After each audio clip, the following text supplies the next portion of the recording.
G'day everyone, it's Curtis here and welcome to an On The Back Wheel video.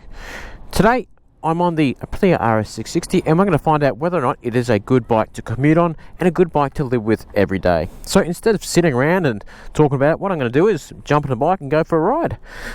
I've just had some lunch here and I'm going to commute home, so it should be a good commute. It's a mix of city riding, suburban riding, and where I live's a little bit countryside, so it's a very good mix. So before we get into it, make sure you click the subscribe button. It's free and it really helps me out. Alright, let's get commuting. So I've had the bike for 1.5 weeks now and I've been riding it to and from work and here, there and everywhere. So the short version, is the Aprilia RS660 a good bike to commute on? The short version is, yes it is, but it's not perfect and there's definitely better bikes to commute on. Why? Well, let's talk about it. What makes a good commuter bike an everyday bike? Well, for me, the first thing is comfort. The second thing is it's got to be cheap to run. And the third thing is just easy to live with. You know, it's easy to live with every day. Let's start off with comfort. Now, the RS660, Aprilia have kind of designed this as an everyday sports bike. And they've nailed that design principle. So basically, instead of being like an R6 or a ZX10 where you're really crouched over and hunched over like that, the bars are raised up a little bit and the pegs are a little bit lower. And it's a very nice place to be. It's a nice place to sit and it's reasonably comfortable. But it is still a sports bike. You know, I ride a KLR 650 and a KTM Super Duke every day, and their bars are much higher. I know they are completely different style bikes, don't get me wrong, but they are better suited to commuting with your more upright style bike. But if you want a sports bike and want it to be pretty good at commuting, I don't think you'll buy a better bike than the RS660.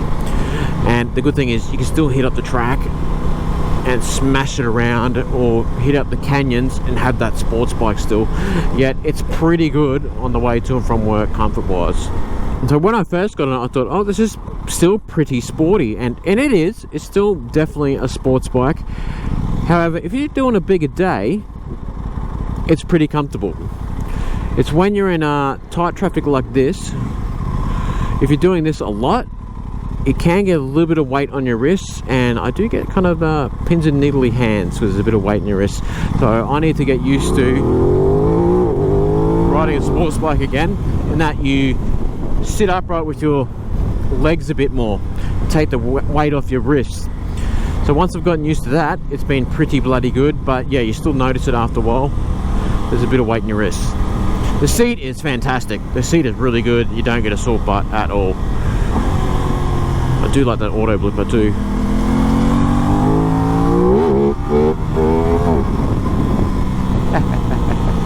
So comfort wise, it's pretty good but not amazing. In the leg department, it's not too cramped at all. It's pretty good. I'm 6 foot and find it to be comfortable. So overall, it's a pretty comfortable bike.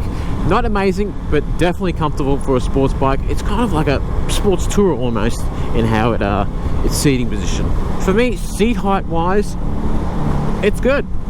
So if you're a short ass, you should be able to touch pretty comfortably with one leg still. I know a lot of people, that's something you consider when you want to stop at traffic lights all the time. You don't want to be too high and kind of reaching over and getting off balance. For me, I can put both feet on the ground and it's quite comfortable. Fuel economy wise, it is very good. It's very good on fuel. So this is my current trip. I'm at 186 kilometers. Let's scroll down through. Been riding for 3 hours and 44 minutes. Going to slow down because this is a school zone, and I have done 4.6 liters per 100 kilometers. That's fantastic. That's really good. As I said before, got 186 kilometers under the belt this tank, and it's still got 2 bars left. So the bike is cheap to run, very cheap to run. You know, no complaints with that at all. So one good thing about this being a 660 is it's not too bad on consumables, so you're not going to chew out rear tyres as quick. It does run expensive tyres. You don't have to. Oh, that auto blipper gives me the shit sometimes. You don't have to use it, but I like using it. And just, it'll do that every now and again. That's something to be wary of. If you're not really positive with it, it'll jerk you forward. So tyre wise, it's got very sporty tyres in Pirelli Rosso Corsa 2s. I have found them to be very good For commuting, they've been fantastic. They're not designed for commuting, but they feel great. And I've ridden in some really bad weather conditions lately, and they've done a great job. Like, I didn't feel uncomfortable in them at all. Yeah, I wasn't riding quick or anything, but I never ride quick in the rain. Like, if it's raining, I'm commuting kind of thing, or like I'm just keeping it to normal speeds. I only ride quick when it's dry. So the stock tires are very, very, very good. Yes, there would be better tires out there for commuting and stuff that'll last longer and be better in the wet, but you can change them when these chew out if you want. If that's what you want to do. Personally, I just keep putting something this sticky on it, something like a Rosso 3 or something just as sporty. Another good thing about being a 660, having 100 horsepower, yeah, it has got a little bit of torque, but it's not an absolute monster, is you're not ruining chain and sprockets and stuff as much as well. So that's something else to consider. If you are putting to or from work and then, you know, carving up the mountains and doing the odd track day, you're not going to be using as many chains and sprockets on an RS660. So I mentioned earlier, like, I think it's important that a bike has to be easy to live with if you're commuting on it all the time and living with it every day. And so far, I found this to be very easy to live with. It handles like a dream. Oh my goodness. Handles like an absolute dream.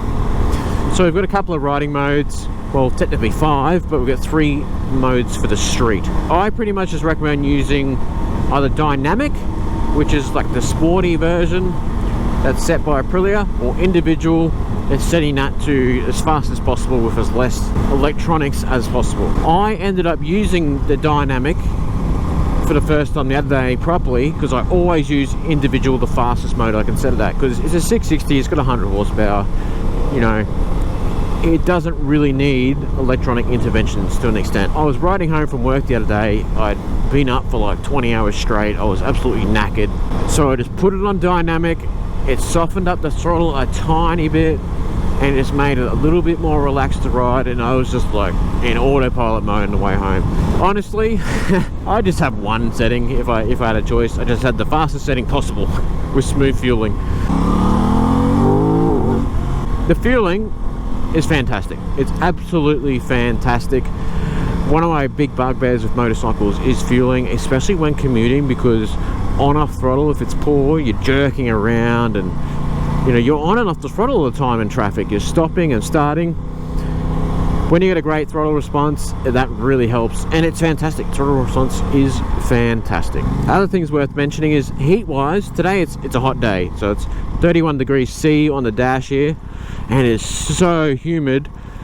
There is a little bit of heat on the inside of my legs. Nothing too bad, to be honest. Nothing too bad at all. Alright, I'll show you one of the best things about this for commuting is this bike is so good to lane split on. It's narrow, like look how small this gap's going to be. It's narrow, let me through. And it's so stable and nimble at the same time, you just slot through anywhere. And it's narrow, like the mirrors are the same width as your hands, and they're a great height for going under car mirrors, and especially ute and truck mirrors. You just slip on through, no issues at all. It's a fantastic bike to lane split on. One thing that's a little bit annoying is the clutch. I mentioned this in my first ride. It's a bit of a reach. For me, it's fine, but as far out as I would want it, and it's non-adjustable. If you've got small hands, that could be a pain, having to pull in the clutch all the time to stop in traffic. Another thing that's a little bit annoying is finding neutral. Let's try and get it. I got it. It's really tight between first and second gears, and neutral is hard to get. It's a bit of a pain. I've kind of got the hang of it. As you see, I found it pretty easy then, but a lot of the time, you know, when I want to wheel the bike into the garage or something, or stop at the traffic lights, I just can't find it, and it takes a long time. By the time you do it, lights going green, you got to take off. So that's a little bit annoying. I'm going to pull over here and just do a tight turn to give you an example of the turning circle. Because, you know, if you want to go in a car park, you're in tight spaces or something, this is something to be wary of. It's got a good turning circle, but it's really tight, and you see your arms hit the tank. So you're trying to turn, and your hands, you got to like pull your arms out of the way. It's really awkward. It's super awkward. So let's talk about the engine. Engine is super fun, very flexible motor. It's torquey down bottom, yet if you want to have a play and blast ahead of traffic and be a lunatic, rev it up and it goes like shit off a shovel. It still goes pretty hard. In we go. You have no issues getting ahead of traffic and no issues having a bit of fun as well. And the quick shifter just makes it, you know, absolutely blast. Just to bang through the first couple of gears and put a smiley face, you know. So that's what motorcycles are about a lot of the time. It is for me at least. Let's try to find neutral. Nah, second. There, in the neutral. My hand's a little bit pins and needly for me and it's a really slow traffic. Probably the only thing I can fault with the engine is taking off. Quite a tall first gear. It's like sports bike tall. First gear is kind of like made for a racetrack on this bike. So you could shorten the gearing just a little bit, I think. And it may just help it get off the line that bit better. But vibration wise, it doesn't really vibrate. It's any vibrations that are there, kind of like a fun thrum. You know, a bit of characterful thrum, but it's not like a through the hands, sending your hands numb vibration. So if you are doing highway stints, let's get ahead of these people, you're not going to have to worry about getting numb hands. But the gearbox is easy to use in and out of traffic. I really like it. The only thing is, when you're doing slower speed commuting, is the down blipper, down shifter, can be a bit of a pain. So we'll use it now. Just a little bit jerkier than when the revs are higher. I'm not sure what Aprilia have said, because I don't have an owner's manual, you know, when it should be used. You don't have to use it all the time. I just love using it. But when you're at lower speeds, it definitely doesn't work as effectively. And sometimes it'll jerk forward and won't engage. You've got to make sure you use it really positively. Upshifter just works fantastic. It's really good. You hear it then, the little pop. Just sounds great and works fantastic. The suspension, it's fine for commuting. A little bit stiff at times in the rear. I think it's more the rebound is a bit too sharp on it. But the front's quite good. I wouldn't say it's plush, but it's soft enough where it's not jarring. Like it's a nice suspension. It is nice. It's not like proper premium stuff, but for commuting, oh, perfect, absolutely perfect, no issues. The dash, very clear and easy to read. You can see at the moment there is a bit of glare on it, so that can be a tiny bit of an issue, but I can still read it perfectly fine. And it automatically changes between light and dark depending on the time of day, or if you're going through a tunnel or something like that. So that's cool, and it's easy to flick through everything. Once you get your head around it and figure out how to use the menus, very easy to use. Very easy to use, so it's not a pain at all. If you want to change the riding modes, just go boom, commute, dynamic, individual, all done. So that's one thing I really appreciate, that it's easy to use dash. Because if you do want to change like riding modes to commuting, like I was the other day, I'm just knackered, tired, just boom, chuck in a dynamic or commute and it softens it right up, makes it easy. But the lights, I do a lot of night riding and I appreciate a good set of headlights. This has got a full LED setup and auto lights. So you have your daylight running lights during the daytime, and then during nighttime they'll automatically pop on. You can turn off that function as well. The headlights for me are a bit low, so I think they need to be adjusted to shoot a bit higher, and high beam isn't a lot higher than low beam. You can probably adjust that out. I haven't really tried yet. I will try that before giving the bike back and doing my detailed review. But yeah, they're good, not amazing. It is that nice crisp LED white light.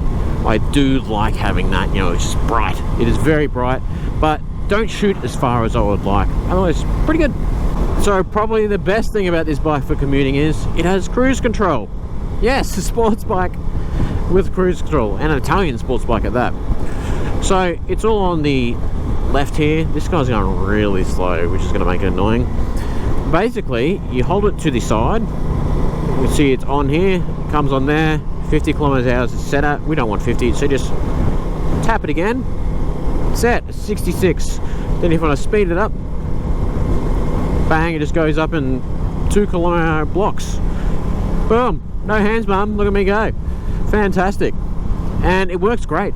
It's not radar based, so it doesn't keep distance or anything like that. You got to be wary of that, but easy as to turn on and off and go up and down in speeds. Like we go down a couple of kilometers an hour there. Perfect, fantastic. So for me, my hands were getting a little bit sore just then because I was just in slow, heavy traffic the whole way home. So to turn off, give my hands a rest. Just got some corners up here on my commute. I'm ready to rock. And then to turn it off, hold it aside, boom, off. So it's a really good system that's easy to use. One good thing about this bike is, yes, I said before, it's not like there are better commuter bikes out there and stuff, but they don't go, handle, or feel like this bad boy. This thing is a little peach. Goes hard, handles like it's on absolute rails, and you can still kind of flitter in and out of the city with no problems at all, which is the beauty of this bike. If you do like a highway stint in this bike, this is 70 km/h zone. I was just doing 90 in 5th gear, still got another gear on top of that, 6th gear. It just lopes along, like it feels effortless. So let's say you do have 100 km/h zones, it's not going to be buzzy, not feel like you're straining it. 110, 120, you're just going to be absolutely cruising along, no issues whatsoever, and then it still sounds like that. So another thing that's important for city riding is mirrors. The mirrors on this are pretty good, not amazing, they're pretty good. Not sure if you can see properly, but my elbows and body are a little bit on the way on the right hand side, not so much on, no, it's pretty similar on the left as well. When you're at high speeds, they do vibrate a little bit of shake, but overall they're pretty good. They're just maybe a little bit wider would be fantastic, but then you lose that lane splitting ability as well, and you know, we all want that, and that's one of the things I really like about commuting on this bike. Alright, I just jumped off the bike and we'll touch on a couple of little other things before we wrap it up. The rear seat is very good, and it's got grab handles here as well, so if you want someone to jump on the back, it's fantastic for that. The stock seat on this is brilliant. Whatever they've done, it works. It's got the right amount of cushion, your bum doesn't get sore, and it's comfortable to use. Engine heat wise, as I said earlier, a little bit on the inside of the legs, but not too bad. Like today's as hot as it's pretty much going to get, and it was comfortable. It wasn't too bad at all. And I do find that the aero does direct a little bit at your legs as well, and kind of helps wick away that bit of heat, especially when you're moving. The brakes, the front brakes are fantastic. They're not too grab or anything like that, so when you're riding through traffic, you're not snatching it or anything. You're just progressive, strong brakes. I really like them. I really rate it. Fueling's fantastic. You get good fuel range out of it. You're going to be looking at getting a max of about 300 kilometers out of a tank. Any more than that, and your ass is going to go on 50 cent, 5 cent. Like, you're going to be looking for a service station. I filled up at about 250, 265 last time, and you're doing that comfortably, and it gets about 5 litres per 100, or less, depending on how, more or less, depending on how you're riding and your conditions. Suspension works well on the street. The back is a little bit pogoey, and something worth mentioning is it's really hard to adjust. You can only adjust for rebound, and it's right up in there. Like, how am I supposed to adjust that? Like, that's dumb. I don't like that at all. They need a remote reservoir where you can adjust it. Pegs are at a good height. The cruise control is just fantastic. Fantastic addition, especially doing highway riding. You just pop it on. It's so easy to use, and then just click it on to get it off. Something definitely worth mentioning for me is the RS660 is just fun. Like, it's a fun bike to ride to and from work. That's something I definitely take into consideration with my commuter bikes. Like, are they fun? Do I actually like riding them? And I like riding this bike. It's a lot of fun to commute on. If you want a bike to commute on and do the odd track day and, you know, carve up the canyons and mountains, this bike is hard to beat.